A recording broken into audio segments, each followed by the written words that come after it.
Listening to Ken Hudnall. This is the Ken Hudnall Show. Coming to you from our studios right here in exciting El Paso, Texas. Gateway to the Old West and the most haunted city in the country. Well, today is August the 6th, 218th day of the year. 147 days remain to the year's over with. All the days and observances. National Wiggle Your Toes Day. Trade in your cramping, stuffy trainers and dress shoes for sandals, or just walk barefoot in the sand. Give your toes some well-deserved wiggle room. International Scuba Day. Explore the hidden depths. National Fresh Breath Day. National Root Beer Float Day. Oh, I used to love those. Professional Engineers Day. Balloons to Heaven Day. Get together with other members of the community to remember and mourn the lives lost to senseless violence. Farm Worker Appreciation Day. Jamaica Independence Day. National Psychiatric Technician Appreciation Day. National Opportunity Day. Crayfish Party. World Breastfeeding Day. Week, rather. National Fishing Month. National Ice Tedford of Wales. Still not sure if I got that name right. It's a vibrant celebration of Welsh culture. Brings together the best of the nation's music, literature, and performance arts. Stop on Red Week, Flower Fair, Farmers Market Week, National Marine Week, the National Assistance Dog Week, National Exercise with Your Child Week, Simplify Your Life Week, and a National Clown Week. And clearly, the Texas legislature is running against Congress as what has the most clowns. Big Butterfly Count, famous people born on this date, Vera Farmiga, Andy Warhol, M. Night Shyamalan, and Lucille Ball. Oh, I used to love watching Lucy. She was a hoot. Alrighty. All that having been said, let's see what we got in the news. Because this is certainly a time when there's a lot of things going on.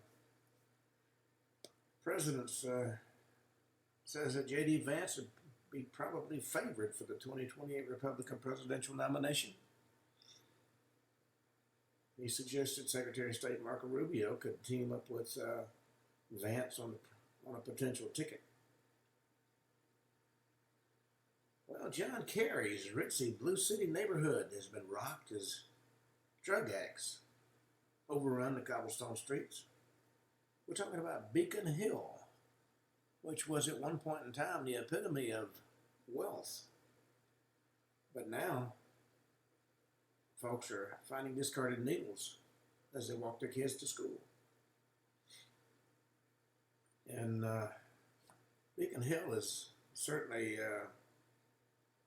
an upscale neighborhood, or it was. Well, 2 juveniles have been arrested in a bloody D.C. attack on an ex-Doge worker known as Big Balls. Trump says he'll exert powers to federalize the capital if the crime continues. The 2 teens, a 15-year-old boy and a 15-year-old girl from Hyattsville, Maryland, now face charges of unarmed carjacking. That's according to Washington, D.C.'s Metropolitan Police Department. And since they're juveniles, their identities have not been released. Well, the Cincinnati brawl continues. The brutal assault has now spiraled into a national firestorm. 6 suspects have been charged in the brawl that left 6 injured. There's only one witness called 911. Everyone else just stood and watched. Now, the footage has been called stomach-turning. The brawl that broke out in downtown Cincinnati in late July has ignited public outrage as community leaders and members demand answers about the event that left 6 civilians injured. The beatdown gained traction online as the video of several victims being thrown to the ground and assaulted shocked the nation. And that forced leaders to answer for the unnecessary violence in a series of events that still continues to play out on the national stage. It happened Saturday, July 26th. A large group of people turns on several individuals at about 3 in the morning on the corner of 4th and Elm Streets in downtown Cincinnati's business district. In the video, an unidentified man can be heard yelling racial slurs while being beaten to the street. Some claiming the male victim slapped the perpetrator prior to the fight breaking out. Another angle shows a woman, later identified as Holly, attempting to break up the fight before she's also slammed to the ground and knocked unconscious.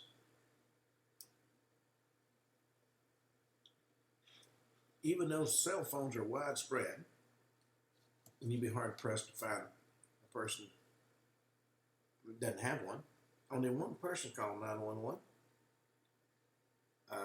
According to the caller, at this point, everybody's running out, so it was before about 20 or 30 people, and now everybody's out. After that 3-minute, 15-second phone call, the 911 operator can be heard asking several times how many people involved in the fight and whether the police were needed. Somebody's reporting a fight, and they ask, "Do you need the police?" Well, Tulsa Gabbard has told a podcaster aliens may be real. We're continuing to look for the truth. Well, if you listen to any of my shows, there's evidence supporting the fact the government has a secret program to look into it. She says she has her own views and opinions. In this role, I have to be careful about what I share. She's the Director of National Intelligence. Speaking on New York Post Podforce 1, she answered yes when pressed about whether she believes in the possibility of extraterrestrial life. Well, the Teamsters boss says smug Kamala Harris alienated the union after saying they better get on board in 2024. Union President Sean O'Brien described a confrontational exchange he says turned leadership against the former vice president. That's known as opening mouth and inserting foot. Texas State Democrat Yolanda Jones has apologized for comparing the GOP redistricting plan to the Holocaust. Now, she's fled Texas with other Democrats in order to block the Republicans' proposed congressional map. She's one of several Texas House Democrats who left the state Monday to avoid a vote on the Republicans' new proposed congressional district map, which would potentially secure 5 new GOP House seats in next year's midterm elections. They said the redistricting will disenfranchise minority voters. Now, she was being interviewed by former CNN host Don "Am I Not Brilliant" Lemon from an undisclosed location in New York. She emphasized the importance of standing up against such racist actions to avoid the same mistakes that led to the Holocaust. Yes, let's all run and hide. Well, Fever's Sophie Cunningham was hit by a sex toy after lamenting the possibility of it happening. She said her mother even wondered about getting hit by such an object. She's a WNBA star, attractive young lady. Plays with the Indiana Fevers. This incident came in the final minutes of the second quarters. The Fever prepared to inbound the ball. Third instance of a green sex toy being hurled onto the WNBA court in the last few weeks, and what's become a growing trend.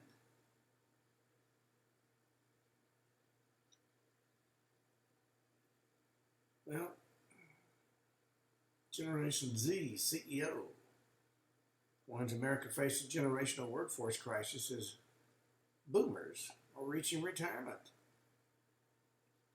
They should situation like I was, where I was forced to retire because of my military injuries. I was told to go sit. Well, this 24-year-old CEO is rethinking and reshaping the hiring landscape in America's career pipeline by taking an outspoken stance on college degrees and the aging workforce. The Amrita Bhasin, the co-founder and CEO of Satira, leads an award-winning logistics artificial intelligence startup company. When I look at a lot of the college students that I associate with on a daily basis, I wonder what our schools are teaching. Well, there's a massive tarantula swarm. It's on the move. It's mating season in certain states. And even though they can get to be huge, I mean, we came home one night and found one the size of a dinner plate hanging from the ceiling. But according to the experts, arachnids are more afraid of you than you are of them, and they only bite you out of fear. If you live in the Southwest, you might see hordes of these fish-sized spiders marching across the landscape during mating season. Late summer through fall, male tarantulas emerge from their burrows on a mission to find a female and mate before they die. According to Kara Shillington, a biology professor who studies tarantulas at Eastern Michigan University, males have been alive for 5 to 8 years. They have one mating season. At the end of that season, they'll just die. That means if you see a tarantula out and about between August and October, you're seeing its last great hurrah, the final act of a long hidden life underground. Yeah, let's see. Well, experts are highlighting a rising nuclear threat as the anniversary of Hiroshima approaches. Between Putin and Xi and President Trump, who knows what's going to happen? Well, USA Volleyball's anti-woman agenda lives on despite Trump's executive order. According to the experts, the USAV's new policy is just a head fake. Volleyball season's on us again. Last year's National Collegiate Athletic Association volleyball season was politicized like never before, with NCAA and USA Volleyball allowing male athletes to dominate the Mountain West Conference and on the Division I women's team. I frankly do not understand what the fascination is for males to pretend to be women to take part in sports. Well, Fox News' Bill Hemmer's interviewed a lot of Palestinians who say they're hungry and tired of Hamas.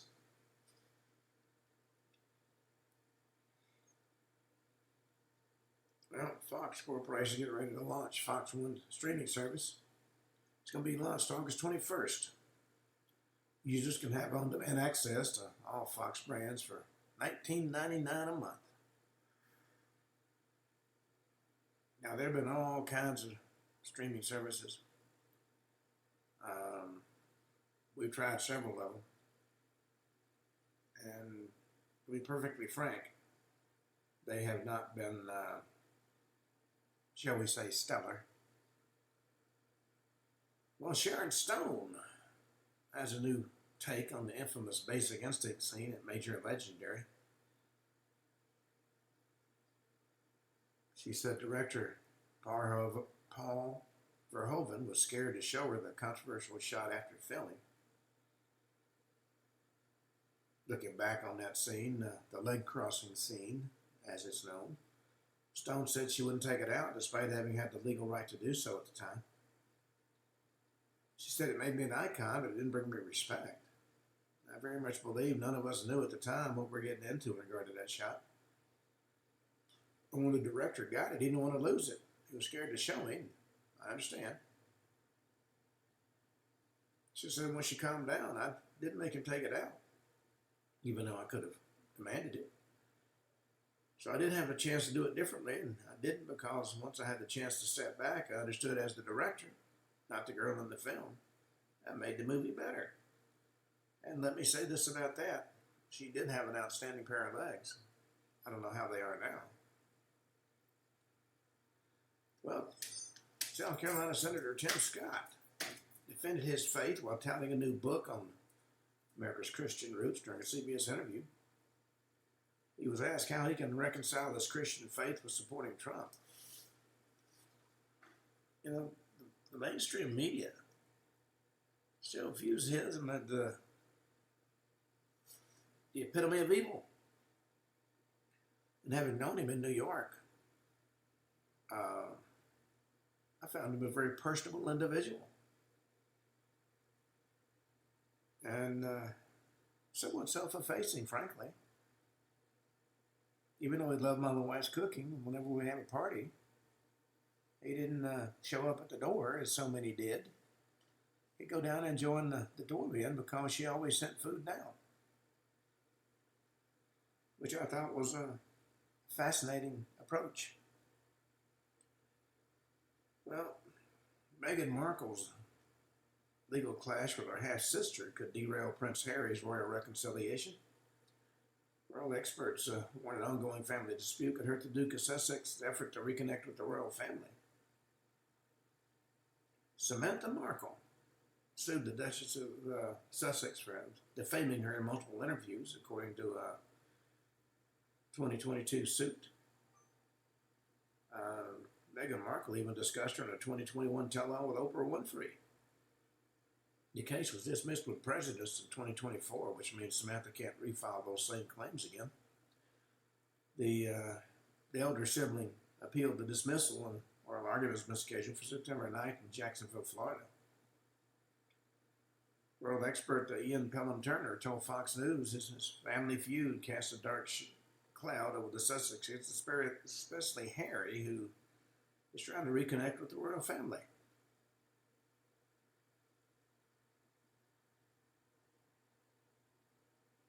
Now, the hemp industry remains out in the weeds even after the Senate takes the loophole closure out of the bill.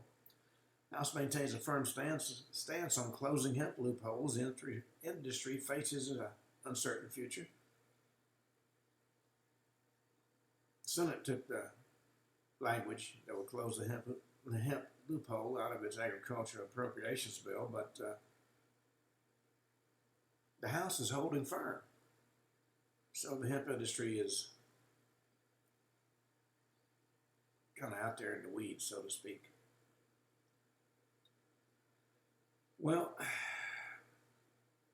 Trump breaks a day one promise to lower the cost as prices surge across America in the first 6 months. Tariffs are driving grocery and household prices higher, while the big beautiful bill cuts Medicaid for 10 million Americans. Now, one of the things that Democrats seem to overlook is a lot of our benefit programs were used to take care of undocumented immigrants, and that's not what they were intended for. They were intended for Americans. And excuse me for being somewhat nationalistic, but you break the law to come here and then expect us to shower you with money. That's the attitude my local congresswoman takes.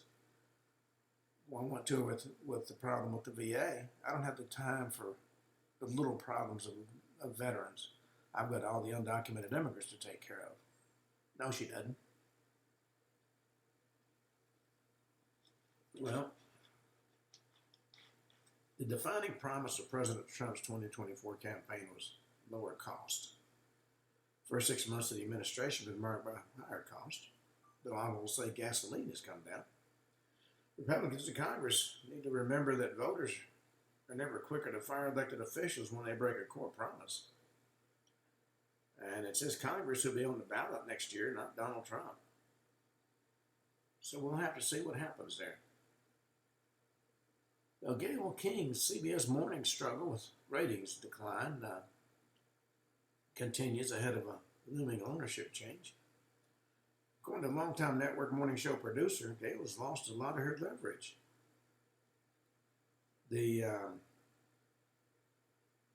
She's in third place with ownership change looming. The FCC has approved a long-planned $8 billion merger between Paramount Global and Skydance Media. It'll soon place CBS News under new ownership. The deal is going to close tomorrow. See Skydance CEO David Ellison take control of the Tiffany network and its struggling news division. The industry insiders believe that Ellison, who has been spotted sitting with President Trump at the UFC event in April, is going to try to eliminate the perceived liberal slant at CBS News. And that's going to have the liberal media screaming to the rafters.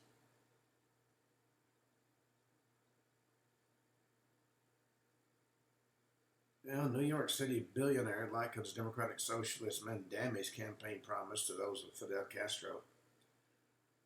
Billionaire John Catsimatidis tells Fox News that Zoran Mandami's campaign of free goods is similar to the historic campaign run by Fidel Castro. He wants to have the state run the grocery stores. And he doubts Mandami's ability to win the New York City mayoral race after the Democratic Socialists secured a primary victory in June. You know, the socialist communist experiment has failed. That's very, very clear. But the Democrats can't say they want to keep repeating what's failed in the past.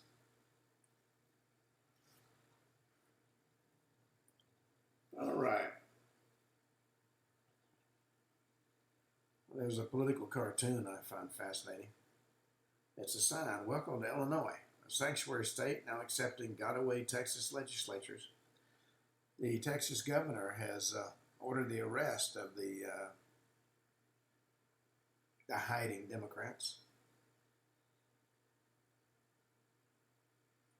Well, sugar in drinks has been linked to higher diabetes risk than that in food, according to new research.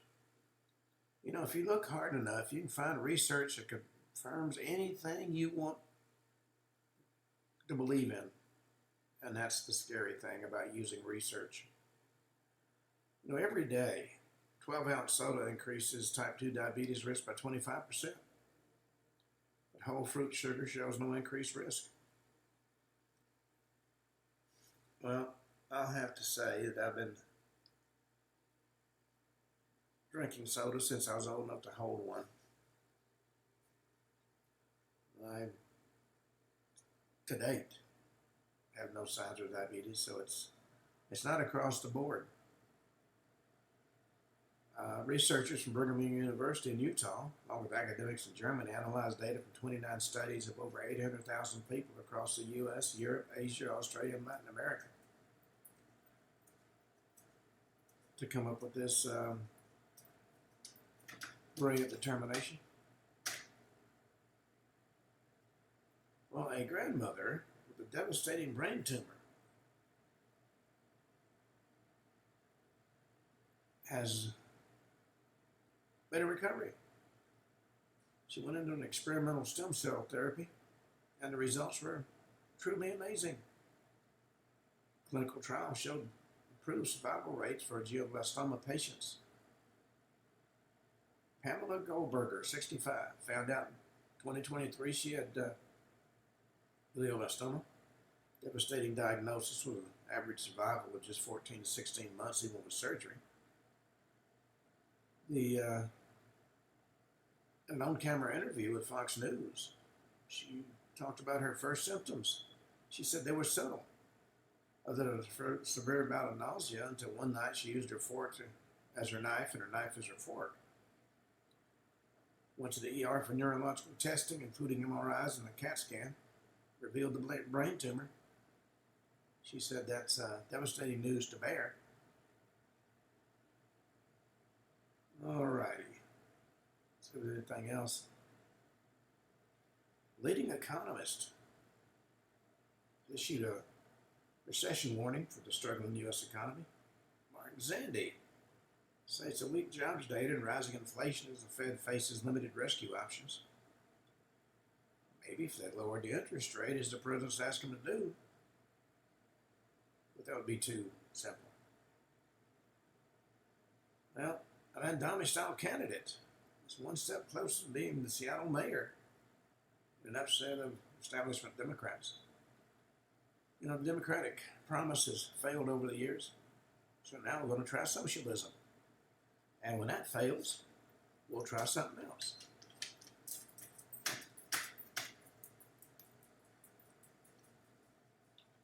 Well, the UN has been urged to act after video appeared that showed Hamas starving and torturing hostages. But the UN is too busy condemning Israel to worry about a little thing about hostages. Well, there was a pair of earthquakes in Southern California. This is where you find the nation's most populous metros, at least two of them. Earthquakes came after another magnitude 3.5 earthquake shook the Rialto, California area late Tuesday, and a 2.7 earthquake shook the New York City area. And of course, weighed the 8.8 off the coast of Russia. Something's going on. Well, the deputies arrested a man with a fully loaded AR-15 and knives outside of Palm Beach Airport, frequented by President Trump. He was arrested early Tuesday morning after he was found in a restricted area at the Palm Beach County Airport. He was sheriff's office responded 7:10 in the morning after airport operations staff reported a suspicious-looking individual standing outside a dark-colored vehicle in his secure parking zone. The man's name was Michael Rodriguez, 41, no known local address. He was standing outside his vehicle, getting dressed, as a matter of fact. Deputies determined the vehicle was a rental and opened the glove compartment to get the rental agreement. Inside the glove compartment, they found a fully loaded AR-15 magazine.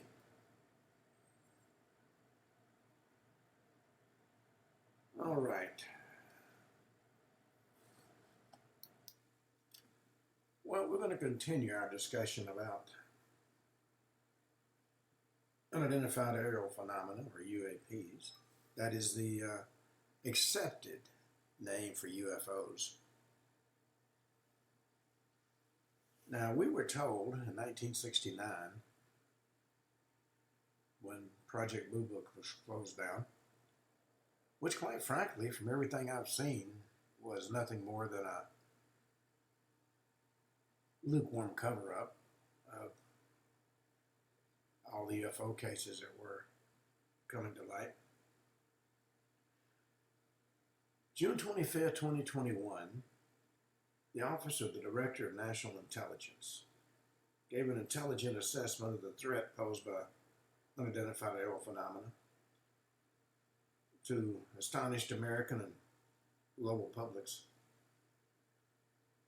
In that report, the Office of the Director of National Intelligence reported the UAPs clearly pose a safety of flight issue and may pose a challenge to national security.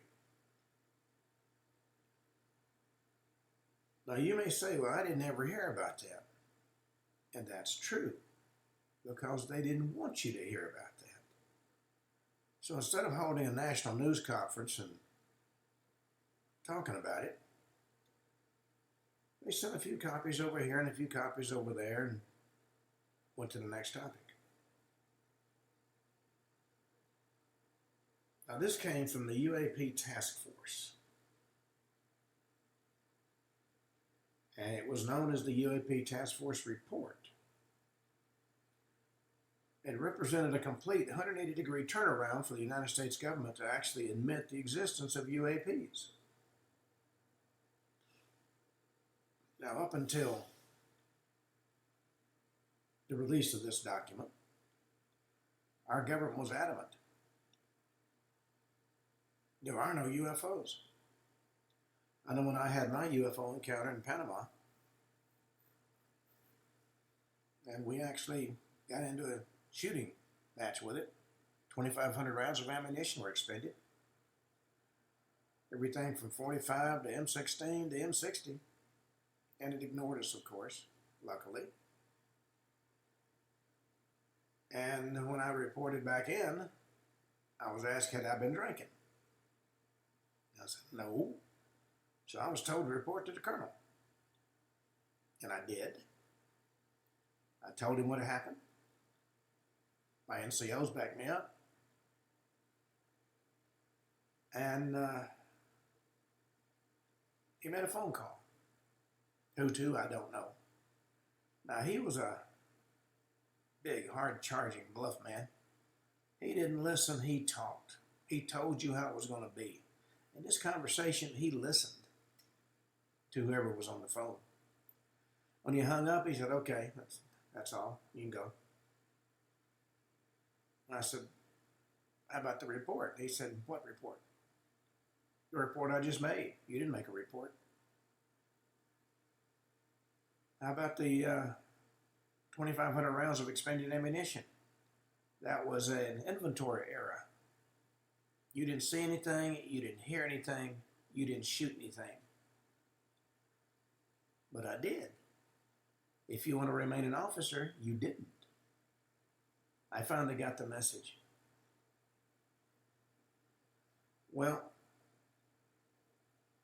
back before the release of this report in 2021, U.S. government explained away UFO sightings as hoaxes, delusions, and labeled witnesses as drunks and mentally defectives.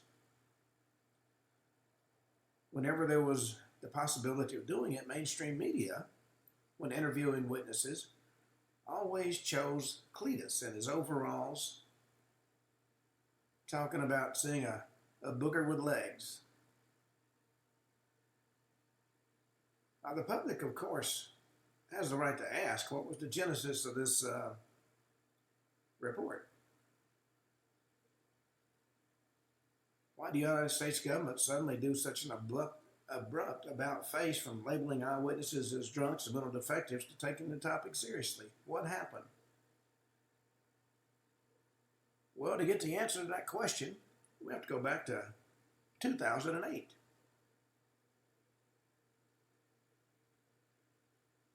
Now, there's a lot of things that happened in the 13 years between 2008 and the release of this report in 2021.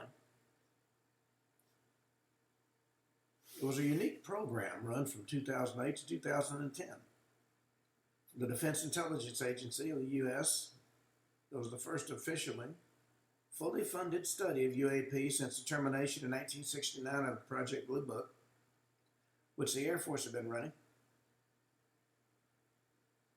Now, this 2-year program being run by DIA cost $22 million. And it was the Advanced Aerospace Weapons System Application Program. That's a mouthful. Now, as I'm sure you're aware, the U.S. government steadfastly denied any interest in or work on UAPs for more than 50 years. Beginning with the publication of an article in the New York Times in December 2017, the world now actually knows those denials were lies. Now, there's two unusual things about the Advanced Aerospace Weapons System Application Program. The first, that it existed at all. Between September 2008 and December 2010, the Pentagon spent millions investigating UAPs as well as the paranormal and psychic correlations of UAPs. And the second feature that was classified with the highest possible classification was the breadth and scope of the Advanced Aerospace Weapons System Applications Program.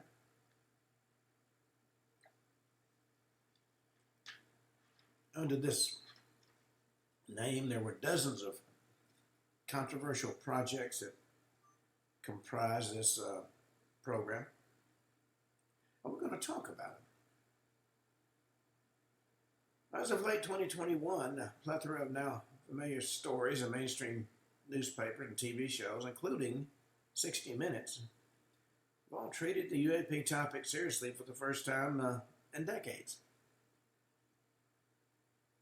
UFOs were talked about at great length during what we'll call the newspaper silly season. That's usually on slow news days, don't you know? The media is focused exclusively on how the tiny number of UAP events involving interactions with military pilots and military ships. Now, the AAWSAP investigations under DIA were run by Bigelow Aerospace Advanced Space Studies, and the scope of the Advanced Aerospace Weapons System Application Program was much broader than anything previously done, and delved deeply into the psychic and paranormal relationship to UAP interactions. Turns out there's an enormous body of data concerning the psychic and paranormal connections to UAP interactions that can be found in the records of the Defense Intelligence Agency.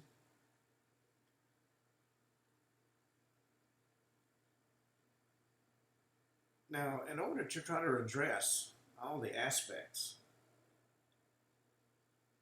personnel in this program chose to launch the UAP program with as broad a scope as possible. And the decision to research paranormal phenomena that co-locate with UAPs to examine psychic effects and UAP witnesses, in addition to the scrutinizing the core UAP technology itself, was not something to be taken lightly because of the controversial nature of the UAP paranormal debate.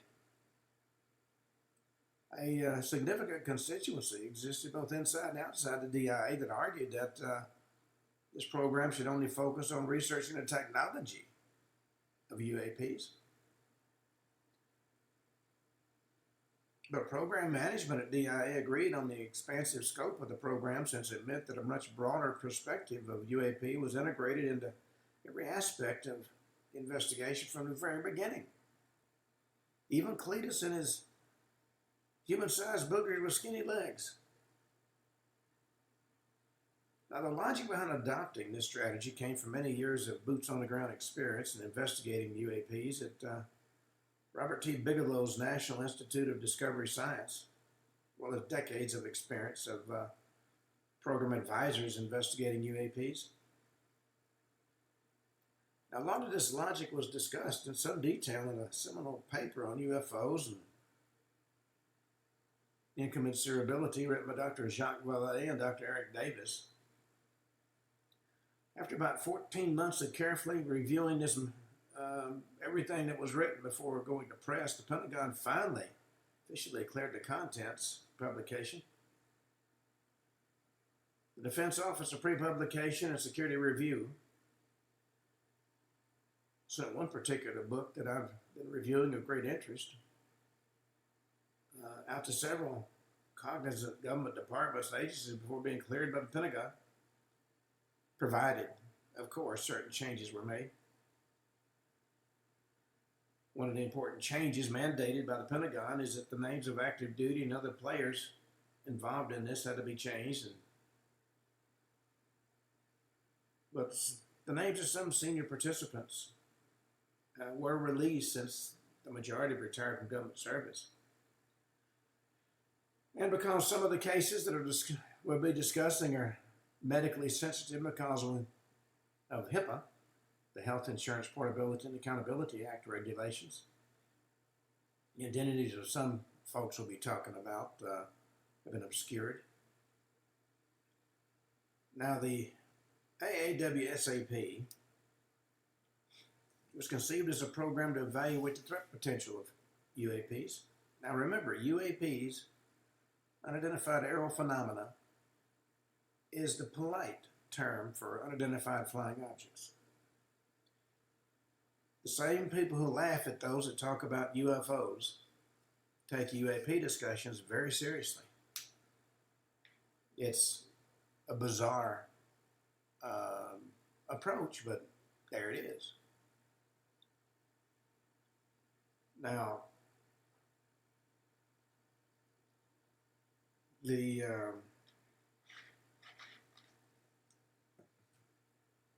let's see, the Bigelow Aerospace Advanced Space Studies was an organization specifically created to execute the AAWSAP contract to evaluate the threat potential of UAPs.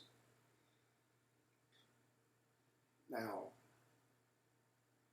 throughout the discussions, AAW, SAP, BAASS, and be used interchangeably because it was a close operational similarity. The AAWSAP wasn't conceived to study projected advances in aerospace technology except in relation to UAPs.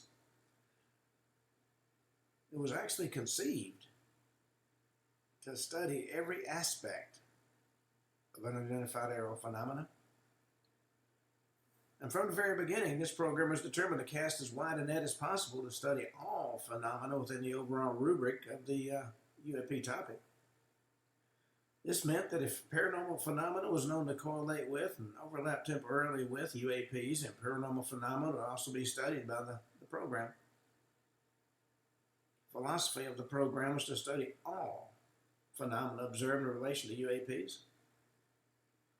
Since the publication of the December 2017 article in the New York Times on glowing auras and black money, the Pentagon's mysterious UFO program, there's been a multi-year frenzy of speculation, misinformation, confusion about the very nature of the program.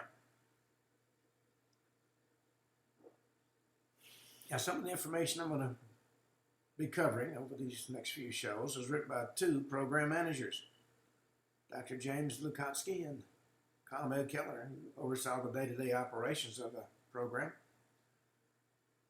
And there's an attempt going to be made to correct the record and present scientific data reinforcing the need to explore UAPs and related phenomena.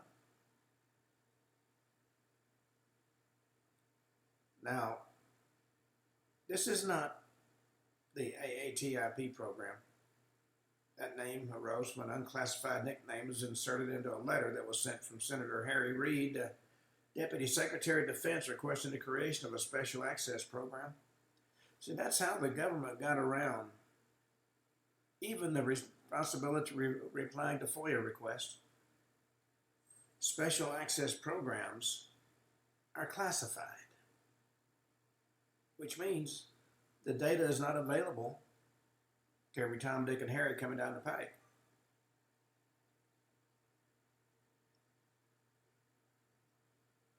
AATIP was a made-up substitute name that came out of a Harry Reid letter that was describing the AAWSAP program. Now, after AAWSAP was shut down, the AATIP designation was continued to be used to describe a completely separate, small initiative underway at the Pentagon to study UAP encounters by military personnel. And I can tell you from experience, a lot of encounters, if you will, by military personnel never see the light of day. Now, the New York Times article created enormous confusion by mistakenly linking the $22 million funding to the small informal AATIP initiative. That $22 million was spent specifically for AAWSAP. That $22 million was contracted through the Defense Intelligence Agency to evaluate the threat potential of UAPs. And not a dollar of that sum went to AATIP, despite widespread statements over the last several years. Now,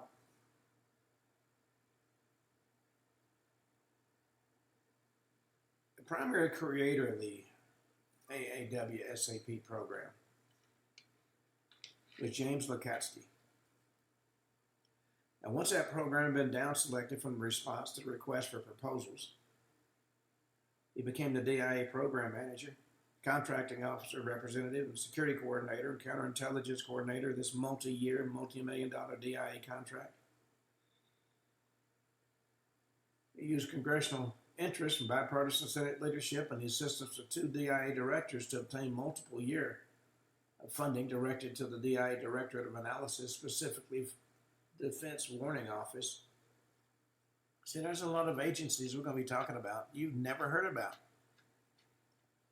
He then developed a strategic guidance and architecture for a new contractor support effort, and with the concurrence of the DIA Directorate of Finance, wrote a small business set-aside solicitation using the then new Statement of Objectives format. Issued on June 18th, 2008, on the Federal Business Opportunities website, with proposal due date of September 10th, 2008. And 12 days later, contract was awarded to the sole bidder, Bigelow Aerospace Advanced Space Studies, for a 2-year contract. Now, as a small business set aside on FedBizOps stated, one aspect of the future threat environment involves advanced aerospace weapon systems applications.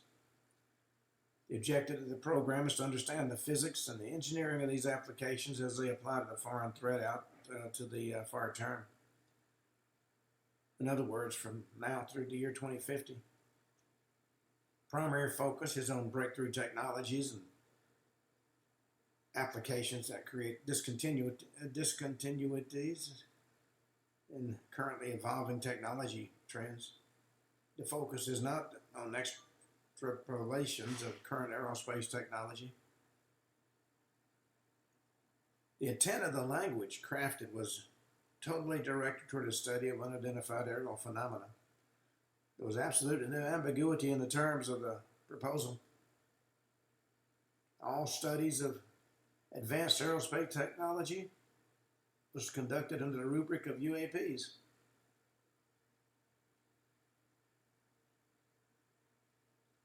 Now, to understand everything that was taking place, you have to be aware of something called Skinwalker Ranch. Since 1994, a 500-acre property known as Skinwalker Ranch, located in northeast Utah, has been continually studied by humans and sensors alike. Metallic, unidentified aerial phenomena, flying orbs of varying colors, otherworldly creatures, discarnate voices, poltergeists, electromagnetic anomalies, and orange portals have co-located as well as materialized separately on the property. And these extraordinary phenomena have been witnessed by scores of independent visitors to the ranch almost continuously between 1994 and 2021. Now, Skinwalker Ranch became famous almost overnight after the publication of The Hunt for the Skinwalker, which was about scientific research conducted between 1996 and 2002 on these anomalies.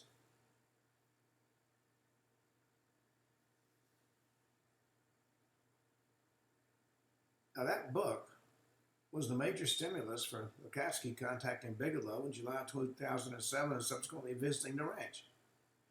And I guess you could say the rest is history. There's been an eerie cause and effect lineage that existed beginning in 1996 in the research forays over the Skinwalker Ranch. And like a creepy miasma, Skinwalker Ranch lurked behind the creation of number of organizations. Its influence was felt by their most important participants.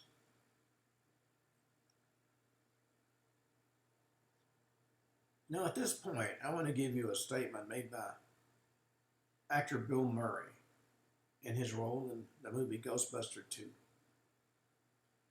And he said, "There's some things in this world that go way beyond human understanding, things that can't be explained, things that most people don't want to know about. And that's where we come in." Well, that was pretty much the philosophy of the program. Now, on one particular date, it was late evening. Sun had almost completely gone down behind Skinwalker Ridge. The individuals set off on their walk toward the west and end of the ranch. And as you might guess, they were in high spirits as they wandered along the dusty trail, joked about past missions, and reminisced about things they had done and been involved in. They had flown from the East Coast the previous day and were on Skinwalker Ranch in Utah at the invitation of Bigelow Aerospace Advanced Space Studies. All three individuals were seasoned warriors who had spent time in the war-torn reaches of Afghanistan and Iraq. They were not folks who were easily scared. The leader was a man named Jonathan Axelrod, senior aerospace engineer in naval intelligence. He had moved easily in Pentagon circles. That same year, 2009, Axelrod is also the lead investigator of the now infamous Tic Tac case that embroiled the Nimitz aircraft carrier strike group in a series of cat-and-mouse high-stack games off the coast of San Diego. The so-called Tic Tac had outmaneuvered and outperformed multiple FA-18 Hornets, leaving these Top Gun fighters from the Nimitz in the dust, so to speak. He personally interviewed all the pilots involved in the incident, as well as the several radar operators on the USS Princeton and others on the USS Nimitz itself. Now, at the time he went to Skinwalker Ranch in Utah, Axelrod had not yet completed the undercover Nimitz investigation. He had no inkling his covert UAP investigation would explode onto the front page of the New York Times in December 2017. He was well versed in investigating anomalies, utilizing a thoroughly professional approach. His very calm demeanor immediately put skittish military aviators at ease. He assured them there would be no negative career consequences for talking to him. In fact, he was described by all who met with him as the consummate military professional. But on this particular evening in Skinwalker Ranch, he had no idea what he's about to run into. It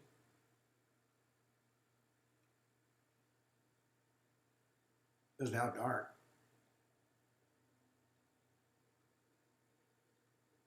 Axelrod pushed his best friend, Jim Costigan, away from him. Jim staggered and almost dropped the night vision scope he was using. And Costigan himself was an interesting character. He was a Marine, served in Afghanistan on a few missions with Axelrod, and they knew each other very well. After a few minutes adjusting the optics, Costigan got the Generation 3 ITT night vision scope to work to his satisfaction and handed it to David Wilson to check out the now dark surroundings. Wilson was also a Marine, crossed paths with Costigan on numerous overseas missions, and both were experts in the field applications of a wide variety of sensor technology. One of the reasons the trio had been invited as subject matter expert consultants to the Skinwalker property was to begin applying their sensor expertise in tracking the mysterious presences that outsmarted dozens, even scores of witnesses over the previous decades. Since the publication of Hunt for Skinwalker in 2005, the Skinwalker Ranch gained in notoriety over the years.